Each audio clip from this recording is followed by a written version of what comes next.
I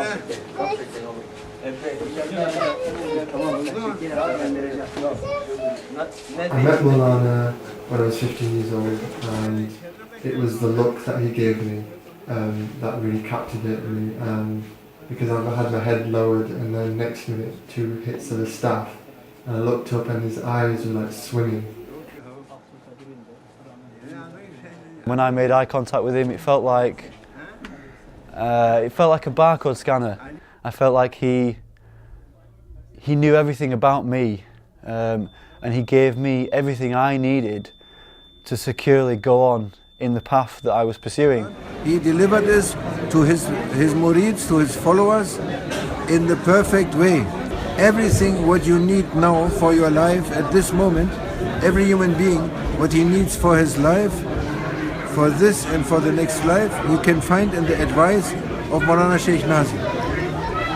Everything. From childhood memories to moving encounters, many have shared their accounts of how he, Maulana Sheikh Nazim, Qaddasallahu Sirr Aziz, painstakingly revived prophetic traditions.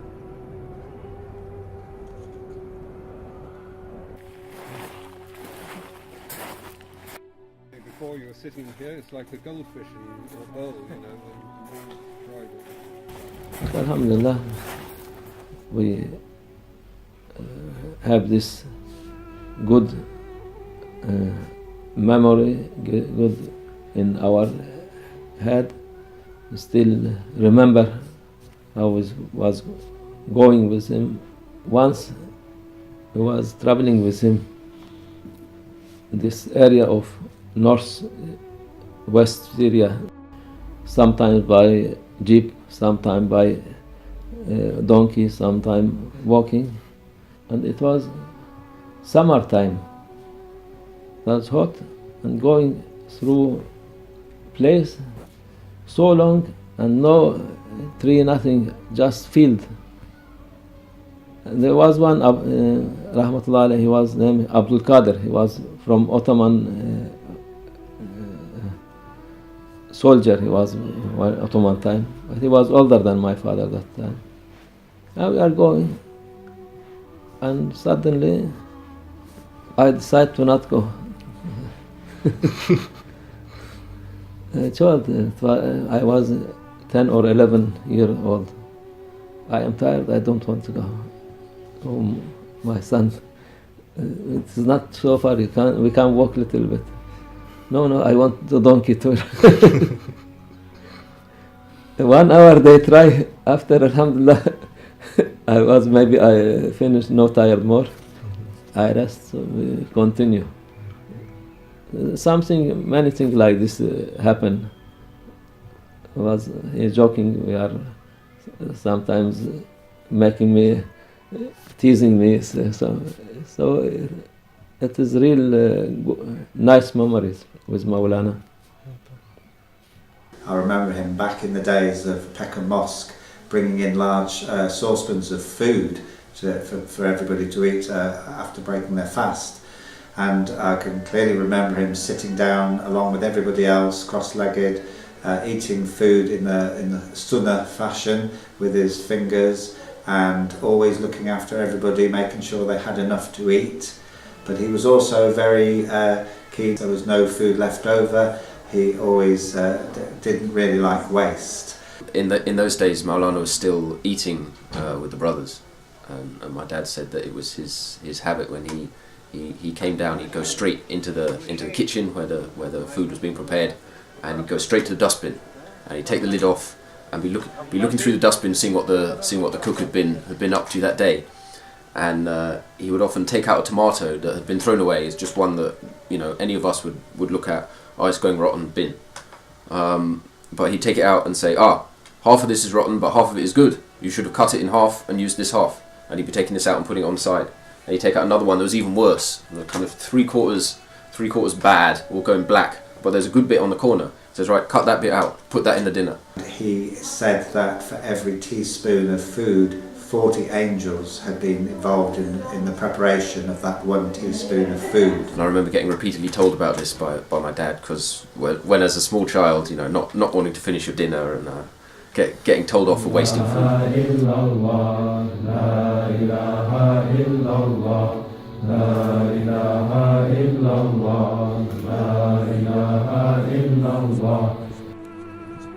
Sheikh Mehmet's visit to Scotland was a very blessed and very historic occasion. He was following in his father's footsteps.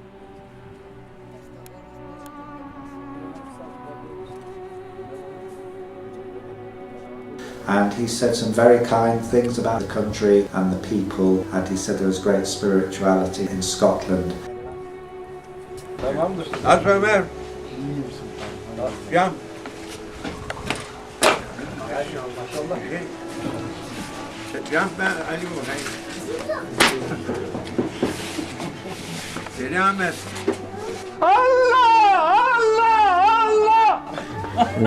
had this sense of humor thing, but it's from family also. Whole family, they have his brothers, his father, grandfather. Also, they have this sense of humor thing. They like to make people happy. Alhamdulillah. Every time we remember this, we are happy. First met him in Peckham, then he asked me what do I do, and I said I do acupuncture. He said happy puncture because it makes people happy, and he endorsed it that I should carry on doing it and bring people to him.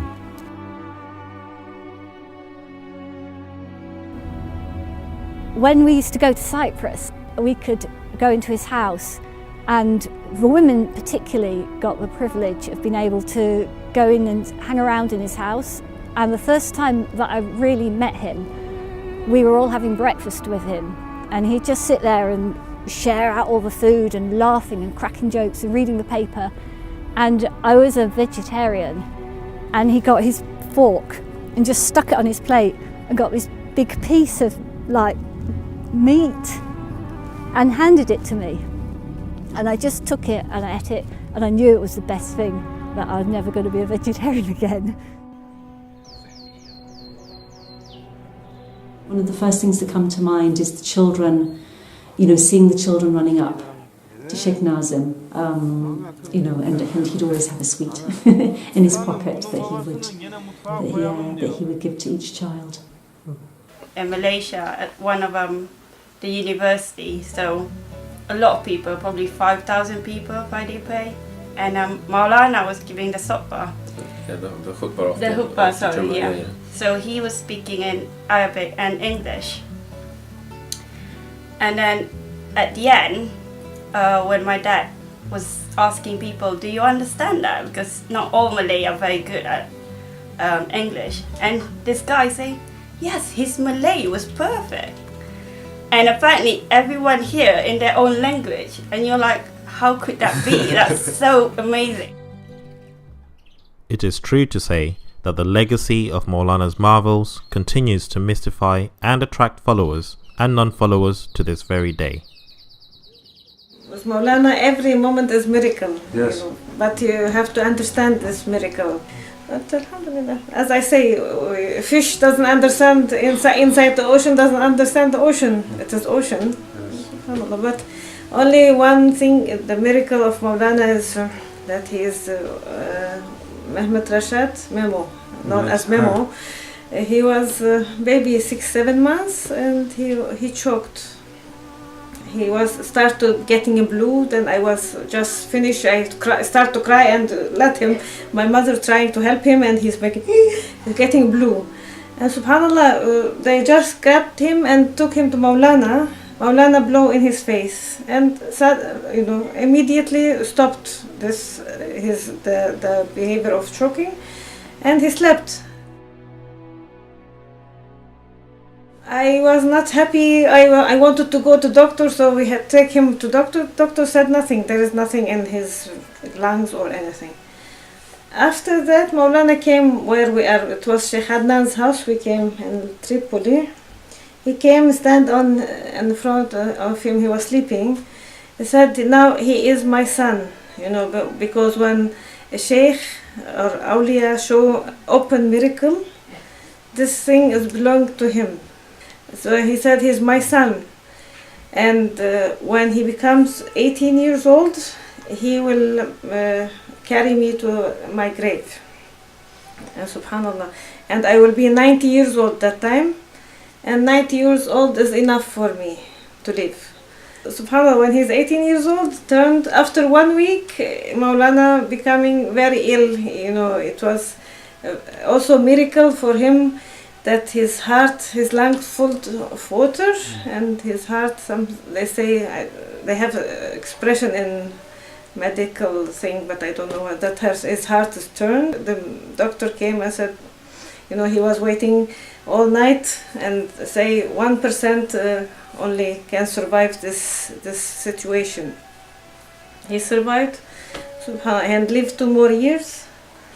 And when 20, Muhammad Rashad became 20, he was when a funeral he was there. Yes, he laid him in his grave.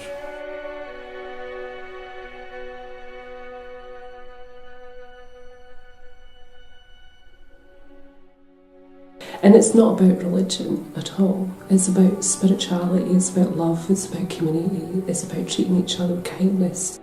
Therefore, it's a great pleasure and privilege for us at this Unitarian chapel in Paddy to welcome Sheikh Mehmet Adil, the global spiritual leader of the Nakshbandi Haqqani Sufi order.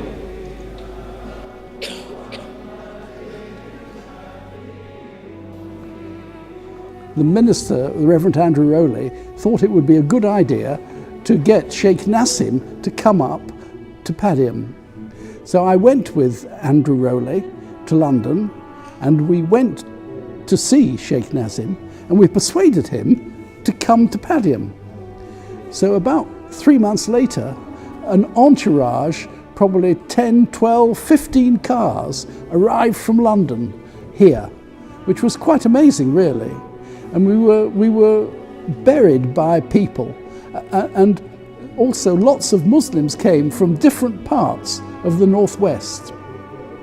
And that was the beginning of the young Sufi community in this area, because it dated exactly from that moment of time.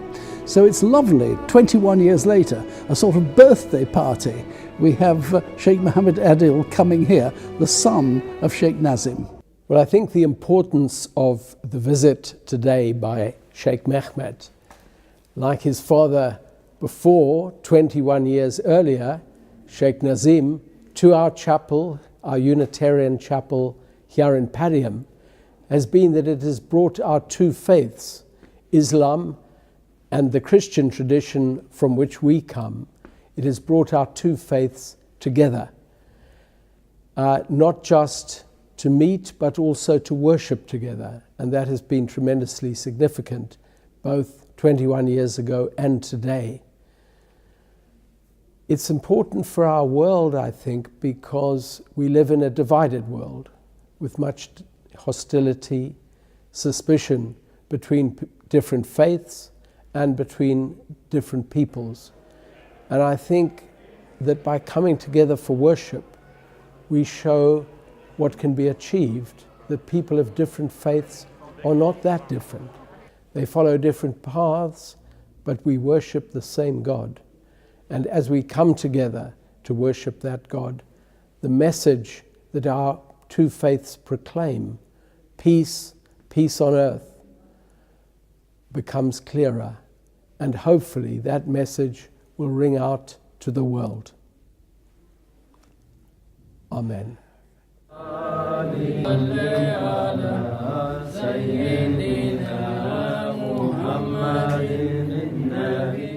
To speak about Hadrat Maulana Shaykh Nazim Qaddasallahu Sirrahu is not easy, because he's such a great man. But despite his greatness, he was also great in his humbleness. And this is a sign of his greatness, because he was able, with all these maqams, to be so humble and so close and so loving and caring for people. And he dedicated his life in service of the people, Muslims and non-Muslims. To him, all were Ummah of Sayyidina Muhammad sallallahu ta'ala alayhi wa sallam.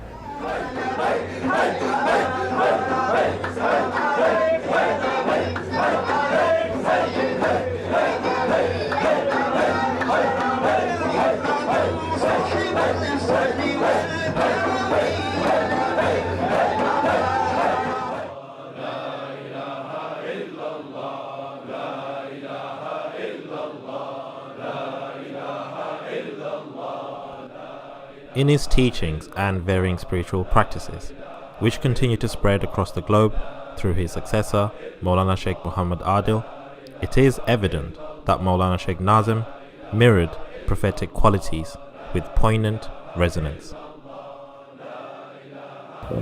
For us, inshallah, when they go there, of course, they will pray for him, and they will, and it is as much they can pray. It will be for them also. Allah reward them, reward their ancestor, their family. Inshallah, give barakah for them also. This is only for sake of Allah, going for us, awliya Allah.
Psychosis and neurosis, fears you bear, voices you hear. For what makes you lust and what makes you disgust? And everyone you mistrust, the ego and the devil construct to distort and darken our view. They can be defeated too. I want to see you through.